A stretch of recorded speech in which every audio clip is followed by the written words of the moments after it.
Assalomu alaykum. Agarda siz trading bilan shug'ullanadigan bo'lsangiz, chartda shamlarni bir joyga yig'ilib qolganligini ko'rgansiz. Bu patternlar deb ataladi. Patternlar bozorda qanchalik ishlab beradi va bizga bu patternlar qanchalik muhim. Bu bo'limda sizlar bilan faqat patternlarni ko'rib chiqamiz. Xo'p, unda boshladik. Bitta patternlar ko'rib chiqamiz. O'zi patternlar qanday ishlaydi? Bizga o'zi nima uchun kerak patternlar? Birinchi shu savolga qisqacha javob bersam, xo'p, sizlar umumiy patternlar mavzusida o'zingizlar uchun bitta strategiya xosiyatlar bo'ladi. Ya'ni patternlarni bozorda qanchalik ishlashligini mana real misollarda o'z tavok o'yinida ko'ramiz. Muhim narsa e'tibor qilinglar, patternlar bilan sizlar katta time frame'larda ishlay olmaysizlar. Sababi bizga bozor qanchalik tez harakatlansa, shunchalik yaxshi. Misol uchun stop loss olishligimiz yoki take profit olishligimiz, bozor qanchalik tez, misol uchun take profit olsa yoki stop loss olsa, bizga shunchalik bu yaxshi. Xo'p, trendlar. Bu yerda biz bir nechta trendlarga e'tibor qilamiz. Birinchi asosiy trend va 4 soatlik time frame'imizda. Xo'p, endi sekin ichki strukturaga kiramiz va oxirgi maksimumlar. Mana trend tortiladi. Xo'p, endi biz qachon savdoga kiramiz desanglar, yuqoridagi trendlarni qachon yuqoriga yorib chiqsa, keyin savdoga kiramiz. Xo'p, 4 soatlik time frame, endi 2 soatligini bir ko'radigan bo'lsak, hop, 2 soatlik time frame va yana bizda trendlar bor. Xo'p, mana shu holatlarda sizlar patternlarni sekin topsanglar bo'ladi. Boshida sal tushunarsiz, qiyin tuyulishligi mumkin, lekin sizlar sekin ichiga kirib, misol uchun har bir patternlar bilan bitta misol uchun shug'ullansanglar, kamida 5-6 ta ko'yin analiz qilsanglar, bemalol tushunib olasizlar. Savdoga qachon kirish kerak, qachon chiqish kerak, stop losslar qo'yish narxlari, take profitlar qo'yish narxlarini ham bittada bilib olasizlar. Misol uchun kuzatadigan bo'lsak, pastga olib chiqdi. Endi qachon misol uchun savdoga kiramiz desanglar, bu endi bu bizga kerak emas. Qachon yuqoriga olib chiqsa, ya'ni yuqoriga tasdiq bo'lsa, keyin kiramiz. Bir narsani unutmanglar. Misol uchun patternlarni o'zi bilan bo'ldi. Patternlar zo'r ishlab beradi, ya'ni 100% ishlaydi deb sirazi patternni o'ziga yopishib olib, misol uchun ishlasanglar, bu qaysidir ma'noda noto'g'ri bo'ladi. Birinchi o'rinda sizlar trendni aniq qilib olishinglar kerak. Bu strategiyada sizlar trendni bilmasanglar, 100% misol uchun yoki 80% foyda qila olmaysizlar. Chunki misol uchun down trendda ancha-muncha strategiyalar ishlab bermaydi. Patternlar bo'lsa, boshqa narsalar bo'lsa, xo'p. Yuqoriga olib chiqdi. Bu yerda e'tibor qilinglar. Bizda yuqoridagi trend va eng yaqin ichki strukturadagi trend. Mana. Nima qotdi bu yerda? Yorib chiqyapti, birinchi yorib chiqishligi. Agarda bu yerda savdoga kirishlikka uspet qilmasak, nima qilamiz? Keyingisini savdoga kiramiz. Stop loss ham eng yaqin likvidatsiyaga qo'yamiz mana 2%, 1%. Muhimi shu trendda ustida yopilishligi. Ya'ni bu yerda kimdirlar flag deb nomlaydi, kimdirlar boshqa nom bilan nomlaydi, lekin sizlar e'tibor qilinglar, bizdagi maksimumlarda. Maksimum yana yuqoriga ko'p urilyaptimi? Значит, yorib chiqishlik ehtimoli yuqori. Minimumlar bitta, ikkita, uchta. Va tornisda ushlab qola olmagan pastga yorib o'tgan, bu yerda ob'yom bor, ya'ni yuqoriga ko'tarilgan. Ya'ni boshqa analiz uslublari bilan smart money bo'ladimi, ob'yomlar bo'ladimi, bir qator ko'rib olishinglar kerak. Bu holatda mana savdoga kiriladigan narximiz va chiqishlik narxini ham misol uchun o'zimiz umumiy holatga qarab qo'ysak bo'ladi. Bizda take profit mana 8%, stop loss 1.5%. Va e'tibor qilinglar, sizlarga maslahatim, bozorning hozirgi holati bo'yicha foydalarni bozorga yig'ib borsanglar, nima deydi? Tezroq o'sish bo'ladi. Ya'ni misol uchun hozirda $10,000 depozitinglar bo'lsa, tezroq 20,000, 30,000, ya'ni 100,000 ga chiqishlik nimalar tezroq bo'ladi inshaalloh. Sababi misol uchun aytaylik, mana 8% da sizlar $1000 bilan kirdinglar. Shu yerda 8% bo'lsa $80 bo'ladimi? $80 foydani bozorga tashlab ketyapsizlar shu yerda. $80 bu. Bu yerda kirgan summalarni yechib olasizlar. Ya'ni savdoga kirgan narxlar mana shu bo'lib qoladi. Misol uchun oqib ketgan taqdirda ham qachondir ko'tarilganda shu $80 sizlarga foyda olib keladi. Shunaqa endi kuzatamiz bu yerda holatda. Hop, take profit urildi, ya'ni dakansa ko'tarildi. Yuqoridagi trendni ham yorib o'tdi, ya'ni ko'tarilib ketyapti. Endi bizga qachon, misol uchun xuddi shunaqa narx yig'ilib qoladigan joylari bo'ladi. Shunda biz foydalanamiz.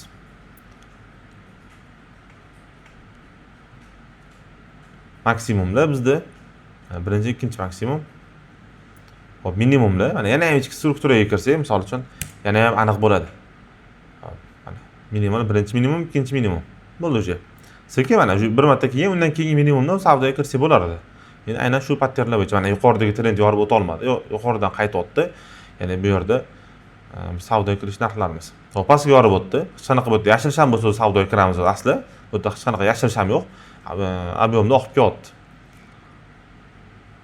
Bu yerda endi sekin trend o'zgaryapti, e'tibor qilgan bo'lsanglar. Yuqoridagi bu ishlab bermayapti. Oxirgi ishlagani mana shu yer bo'lsa, hop, bundan keyingi maksimum, bundan keyingi maksimumlar mana.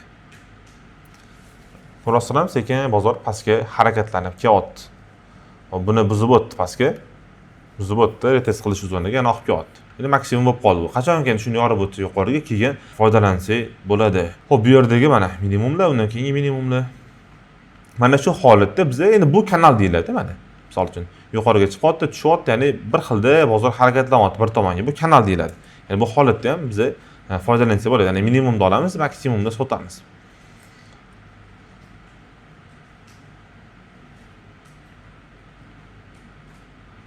Xo'p. Bu yerda bozor sekin yuqoriga harakatlanyapti. Bu yerda xuddi shunday yana birinchi ko'rganimizdek birinchi minimum, ikkinchi minimum tortilyapti. Va yuqorida bizda maksimumlar bor. Mana bu yerda endi qo'llab-quvvatlash zonasi va qarshilik zonasi bo'lib qolgan. Undan keyingi tushish zonasi ham bu yerda ishlab bergan mana. Shu ko'rasam, senga qisilib kelyapti. Bu yerda yoki bitta katta pump bo'ladi yoki dump bo'ladi. Ya'ni savdoga kirishlik uchun bu yerda misol uchun nima qilsak bo'ladi desanglar, risk qilishlik kerak mana. Stop lossimiz aynan mana shu holat bo'yicha 1% bo'lyapti. Take profitni umumiy holatga qarab qo'ysak bo'laveradi. 5%, 6% yoki 2%. Albatta hamma joyda risk bor. Bu yerda birinchi, ikkinchi minimum, uchinchi minimumda o'z savdoga kirishligimiz kerak edi. Bu yerda maksimum ob'yom bor, ko'tarilishlik ehtimolligi bor, qaysidir ma'noda. Hop, qani ko'ramiz. Bo'ldi, oqdi. Ya'ni bu yerda bizning stop lossimiz 1% bo'ldi. Hop, e'tibor qilinglar. Agarda bu holatda bizning stop lossimiz o'riladigan bo'lsa, bozor pastga tushadigan bo'lsa, eng yaqin likvidatsiyalarni olinglar. Ya'ni likvidatsiyalar tozalanadi. Umumiy trendga e'tibor qilsanglar, bu yerda biz down trenddamiz. Mana maksimumlar, undan keyingi maksimum, undan keyingi maksimum uji bo'ldi. Tushish trend. Bitta narsani xulosa qilamiz bu holatda. Hech qanaqa bu yerda katta o'sish bo'lmadi. Birinchi kirgan narximizdan keyin ham misol uchun 50% yurib bergan bo'lsa, qo'rqmay bu yerda bozor range'da deb ayta olamiz. Yana bozor shuni ichida harakatlanyapti, chiqdi, sekin tushyapti, yana chiqadi, tushadi. Qaysidir qachonki ob'yom yiqqandan keyin katta o'sish bo'ladi. Ungacha biz faqat kuzatib, yana ichki strukturalarda, patternlardan foydalanib ishlaymiz. Yana kuzatamiz.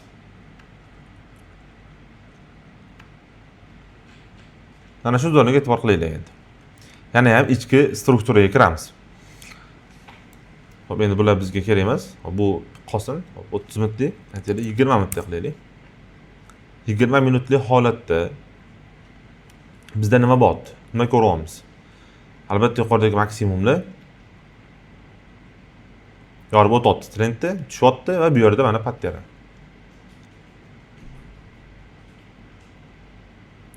Va undan keyingi minimum. Mana orada qisilib kelyapti. Yuqoriga yorib o'tyapti, keyin ko'tarilyapti. Mana shu holatlarda ham biz foydalansak bo'ladi, qanchadir foiz.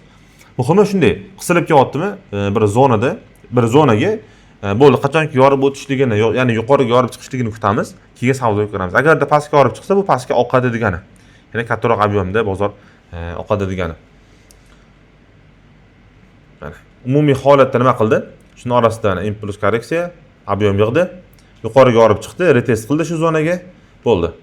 Keyin ko'tarildi. Nechidir foiz, misol uchun 5-6%, 10% balki foydalansak bo'ladi.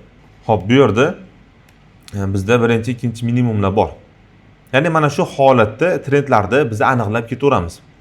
Xo'p, qachonki mana xuddi shu holatda, misol uchun bir burchakka yig'ilib kelsa, chart holatda yoki-da kanal orasida harakatlansa, aytaylik mana shu yerda ham bor mana. Birinchi, ikkinchi minimum maksimumlar sekin tortadigan. Mana shu nimani orasida harakatlanyapti. Endi bular bizga kerak emas, bular hop chalg'itadi. Hop, mana minimumni olamiz, misol uchun maksimumni sotamiz. Agarda shuni ichida harakatlansa, misol uchun bunga endi 5 minutlik time frame ga qo'yadigan bo'lsak, mana shu holat ham bizga kanal bo'lib ko'rinadi. Bu holatdan ham foydalansa bo'ladi, lekin bizga 20 minutlik, maksimum 10 minutlik time frame kifoya qiladi. Xo'p, yuqorida aytganimizdek, pastda olamiz, misol uchun yuqorida sotamiz. Nechidir foizli bu yerda ana maksimum bor, endi qarshilik bor. O pastga olib chiqyapti, retest qilyapti, yana oqyapti. Tushish narxlari bizda likvidatsiyalar bor. Albatta endi bitta faqat patterndan foydalanamiz deb tushish narxlariga ham qanaqadir patternlar izlashligimiz shart emas. Boshqa analiz uslublaridan foydalansak bo'ladi. Va endi kuzatamiz holatni. Likvidatsiya olingan.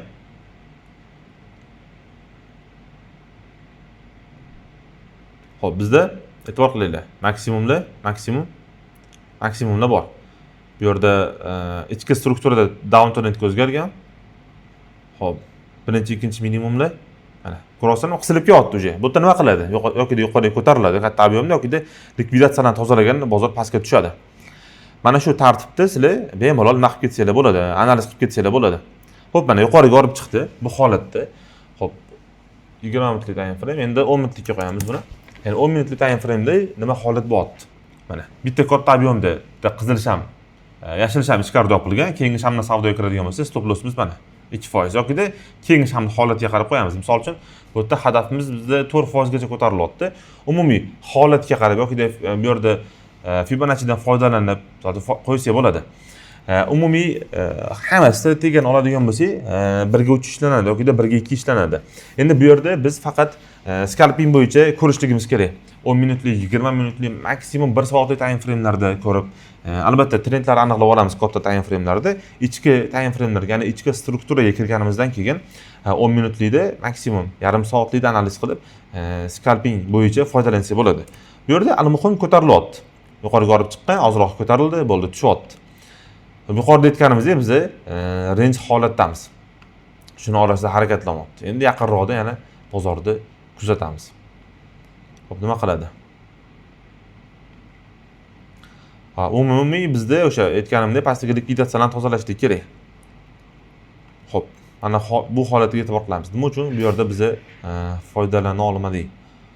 Bu birinchi trend bo'lsa, ikkinchisiga bunday tortamiz. Mana maksimum, undan keyingi maksimum va undan keyingi 3-maksimumni aniqlab beryapti. Agarda aytaylik, qaysidir nimada analizdan misol uchun foydalanib bu minimumni biladigan bo'lsak, xo'p, take profit qayerga qo'yamiz? Mana shu yerga qo'yamiz mana. Bo'ldi, 4-5%. Misol qayerdadir kiradigan bo'lsa, endi pastdagi zonalarda. Mana shu yerda bir narsa esimga tushib qoldi hozir. Hop, Fibonacci bo'yicha men bitta narsani test qilsam. Tortgan narxi birinchi minimum, undan keyingisi. Oxirgi maksimumda tushish narxi. Endi bu boshqa bir analiz uslubi, endi hozir esimga tushib qoldi, bir tekshirib oldim. Xo'p, endi davom etamiz yana. Xo'p, yuqoriga katta nimada impuls bilan bosib o'tdi, yorib chiqdi. Mana e'tibor qilinglar. Minimumlar, undan keyingi minimum ketdi uje bu yerda. Endi uptrend. Ya'ni 10 minutlik time frame'da nima qilamiz endi 10 minutlik time frame'da? Scalping qilamiz, yuqoriga olib chiqdi. Bu holatda mana stop loss qo'yamiz, misol uchun 0.5%, 1% ga, hop, yuqoriga 2-3% ga take profit qo'yib foydalansa bo'ladi. Ya'ni al-muhim bu yerda impuls bilan yorib chiqyapti, retest qilyapti shu zonaga, bo'ldi, ko'tarilib ketyapti. Hop, 5%, 10% gacha bemalol foydalansa bo'ladi. Keyingi tushish narxlari bular. Hop, sizlarga bir instrument ko'rsataman. Hop, bunaqa uzun tortib yurgandan ko'ra bizda mana shu instrument bor. Ray panellardan topsanglar bo'ladi. Hop, birinchi, ikkinchi minimumda bizda. Bo'ldi, keyingi minimumlarni bizga aniqlab beradi bu holatda. Misol uchun savdoga kira olmadik, mana bu holatni o'tkazib yubordik. Keyingi minimumlarni bozor holatini kuzatib, nima qilsa bo'ladi, kutsa bo'ladi. Mana shu zonaga kelishligini. Hop, e'tibor qilinglar. Bu yerda maksimumlar yangilolmayapti. Bozor pastga harakatlanib kelyapti va bu yerda bizda mana flag qisilib kelyapti, pastga yorib o'tdi, retest qildi, bo'ldi, o'zgaryapti. Ya'ni yuqoridagi maksimum. Ya'ni bu holatda nima qilamiz endi? Hech qanaqa savdoga kirishlik uchun bu yerda bizga nima deydi? Katta sabab yo'q. Ya'ni bozor ko'tarilishligiga. Endi to'g'ri qisilib kelyapti. Agarda savdoga kiradigan holatimiz bo'lgan taqdirda ham riskni minimum shu 0.5%, 1% ga nima qilishligimiz kerak. Kichikroq qo'yishligimiz kerak. Hop, hadaf 3% bo'ladi. Nima qilyapti? Pastga yorib o'tyapti, yuqoridagi trend bor. Bu yerdagi meni cho'chitgan narsa to'g'ri endi. Misol uchun qisilib kelyapti, yuqoriga ko'tarilishligi mumkin, lekin maksimumlar bor va bozor coin yuqoriga ko'tarilishligi uchun maksimumlarda misol uchun yorib harakatlanishligi kerak. Bu holatda maksimumlar buzib o'ta olmayapti, qisilib kelyaptimi? Nimadir bor bu yerda. Misol uchun oqishli ehtimoligi mana oqdi. Endi katta nima qilmaydi, bu yerda misol uchun oqish bo'lmaydi yoki katta o'sish bo'lmaydi. Scalpingdan foydalanayotganligimiz uchun 0.5% stop loss, 1% stop loss, maksimum 2-3% gacha, 5% gacha take profit qo'yib foydalansa bo'ladi. Xo'p, bu mana haligacha ishlab beradi bu instrument. Maksimum tushyapti, shu zonaga ko'tarilyapti. Ya'ni har biriga misol uchun e'tibor qilishinglar kerak. Mana bu trend qachon ishlaydi desanglar, bu trend bu yerda misol uchun aytaylik mana shu holat bo'yicha aytaylik ko'tariladigan bo'lsa, albatta bular qarshilik vazifasini bajaradi. Ya'ni bu zonalarda biz sekin sotishlikni harakatini qilishligimiz kerak. Hop, kuzatamiz yana umumiy holatda.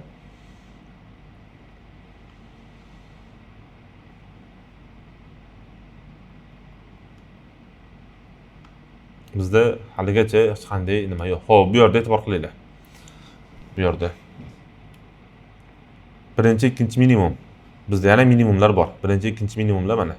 Shu qisilib kelyaptimi? Birinchi, ikkinchi minimum. Bu holatda bizda savdoga kira olmasa, albatta uchinchisidan kirishligimiz kerak. Bu uchinchisidan kirishligimizni biz bir nechta misollar bilan ko'rib chiqdik. Xo'p, mana kelyapti, mana shu qizil shamlardan, yashil shamlardan kirsa bo'ladi. Stop loss qo'yamiz. Mana 1% botdi stop loss. Bu albatta scalping uchun. Xo'p, maksimumni qanday aniqlaymiz desanglar, bizda mana maksimum. Mana. Undan keyin yuqoridagi maksimumlarga e'tibor qilinglar. Har bir maksimumlar bu yerda ishlab beryapti. Misol uchun stop take profit mana 2% ga qo'yamiz. Albatta foydani bozorga tashlab ketamiz biz. Misol uchun $10,000 depozitni 100 ming qilishligimiz uchun. Ya'ni bu coin bu oraliqda yuqorida aytganimdek ob'yom yig'ib harakatlanyapti. Misol uchun bir ko'tarilsa $300-400 gacha ko'tarilishlik ehtimoli yuqori. Xo'p, bizda qarshilik bor bu yerda. Sekin ichki strukturada uptrend o'zgardi. Mana e'tibor qilsanglar, impuls, buni korreksiyasi mana o'sha Fibonacci bo'yicha 0.5 ga kelgan. Keyingi impuls, buni korreksiyasi mana. Savdoga kirishligimiz uchun faqat patternlarga, misol uchun faqat patternlar bilan ishlamasdan umumiy nima bilamiz? Misol uchun Fibonaccidan foydalana olamizmi yoki trendlarni aniqlay olamizmi? Bitta ko'rishda hammasini bitta olib ketishligimiz kerak. Bu patternlar bizga savdoga kirishligimiz uchun qaysidir ma'noda 70-80% tasdiq vazifasini bajaradi. Sizlar mana patternni o'ziga misol uchun e'tibor qilamiz mana bu yerda. Qisilib kelyapti. Mana pastda minimumlar bor. 3-minimum savdoga kirishligimiz kerak. Mana shu zonagacha. Bo'ldi, 1-2% ishlayapmiz. Xo'p, bu yerda savdoga kiramiz, bitta stop loss bo'lyapti. Mana kelyapti 1-2-3 bo'ldi. Savdoga kiramiz mana. Mana bu yerda ham bo'lgan, savdoga kiramiz. Stop loss qo'yamiz mana 1%-2% ga. Endi bu yerda misol uchun hop, stop loss qo'yishligimizda albatta likvidatsiyalarga e'tibor qilamiz. Bu yerda misol uchun bir marta stop loss urdim. Men umumiy nima deydi? Stop urgan taqdirda ham analiz o'xshab beryapti. Undan keyin kelishligi ham ko'tarilyapti. Hop, bu yerda buni yorib chiqyapti, retest bilan ko'tarilyapti. Bu yerda ham xuddi shu. Men umumiy sizlar e'tibor qilgan bo'lsanglar, hamma pattern holatlarida 3 marta tasdiq bo'lishligi kerak. Minimumga yoki maksimumga savdodan chiqishligimiz uchun. Bu yerda ham xuddi shunday. Hop, bu coinni biz oxirigacha ko'radigan bo'lsak, video ancha cho'zilib ketadi. Inshaalloh tushunarli bo'ldi deb o'ylayman. Agarda tushunmagan bo'lsanglar, qaytadan ko'ringlar. Shunda ham tushunmasanglar, biz Ramazondan keyin har kuni Telegram kanalida stream qilishni rejalashtiryapmiz. Va streamda biz faqat ikkita indikatordan foydalanib scalping qilamiz. Bu stream vaqti 1 soatdan 3 soatgacha cho'ziladi, balki 4-5 soatgacha cho'zilishligi mumkin. Al-muhim nimada streamda faqat scalping qilamiz, 1%, 2%, 3% gacha take profit qo'yib foydalanamiz va bir martadan maksimum 3 martagacha savdoga kiramiz. Ya'ni full depozit bilan. Maslahatim $10,000 atrofida depozitni nima qilib, naqd qilib, sanaqa coinlardan foydalanmasdan shu qilinadigan streamdan foydalanib sizlar ishlasanglar bo'ladi. Ajratgan vaqtingizga rozi bo'linglar. Salomat bo'linglar. Xo'p, mana patternlarni ko'rib chiqdik. Agarda videoni manfaatli deb bilsanglar, videoga like bosish va tradingni o'rganayotgan do'stlarga videoni yuborib qo'yish esingizlardan chiqmasin.